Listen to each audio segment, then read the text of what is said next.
ഓം ശ്രീനാരായണ പരമഗുരവേ നമഃ. സുപ്രഭാതം. 1121 ദിവസമായ ഇന്ന് 2024 ജൂൺ മാസം 9 ഞായറാഴ്ച. 1199 ആണ്ട് ഇടവമാസം 26 ഗുരുവചനങ്ങളിലൂടെ മുഹമ്മദീയരും ക്രിസ്ത്യാനികളും ജൈനരും ബൗദ്ധരും അപ്രകാരമുള്ള മറ്റു മതക്കാരും ഏകത്വത്തെ പ്രാപിക്കാനായി നിരന്തരം പ്രയത്നിക്കുന്നു.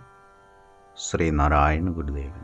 ശ്രീ മങ്ങാട് ബാലചന്ദ്രൻ തയ്യാറാക്കിയ ശ്രീനാരായണ ഗുരുവിൻ്റെ 366 മഹത്തായ ചിന്തകൾ എന്ന പുസ്തകത്തിൽ ഒരേ ലക്ഷ്യം പല മാർഗങ്ങൾ എന്ന് വിവരിക്കുന്ന ഭാഗമാണ് ഇന്ന് അവതരിപ്പിക്കുന്നത്. മുഹമ്മദീയരും ക്രിസ്ത്യാനികളും ജൈനരും ബൗദ്ധരും അപ്രകാരമുള്ള മറ്റു മതക്കാരും ഏകത്വത്തെ പ്രാപിക്കാനായി നിരന്തരം പ്രയത്നിക്കുന്നു.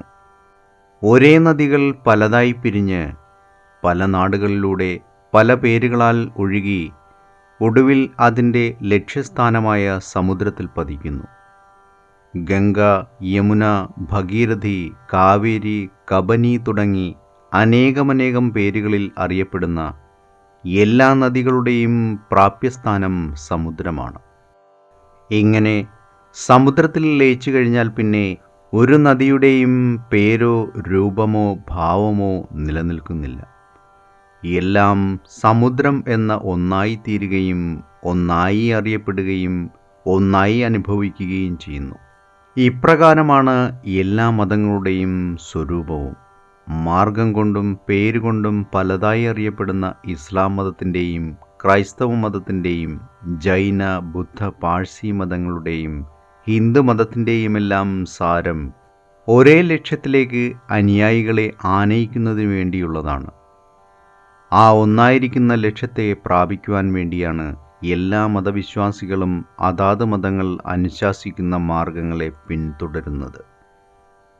മതങ്ങൾ വിഭാവന ചെയ്യുന്ന മോക്ഷവും സ്വർഗവും ആത്മവിമുക്തിയും നിർവ്വാണവുമെല്ലാം അന്തിമമായി ഒരേ അവസ്ഥ തന്നെയാണ്.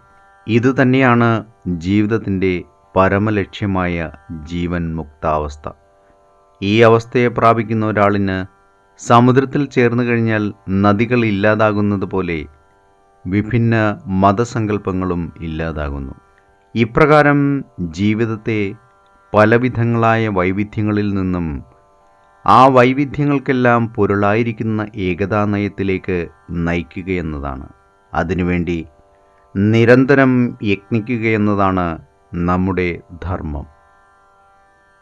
ഏവർക്കും നന്മ നിറഞ്ഞ ഒരു സുദിനം ആയിരിക്കട്ടെ എന്ന് ആശംസിച്ചുകൊണ്ട് നിർത്തുന്നു. നന്ദി, നമസ്കാരം. ഗുരുധർമ്മം ജയിക്കട്ടെ. ശബ്ദം നൽകിയത് സുജീഷ് മഹേശ്വരി.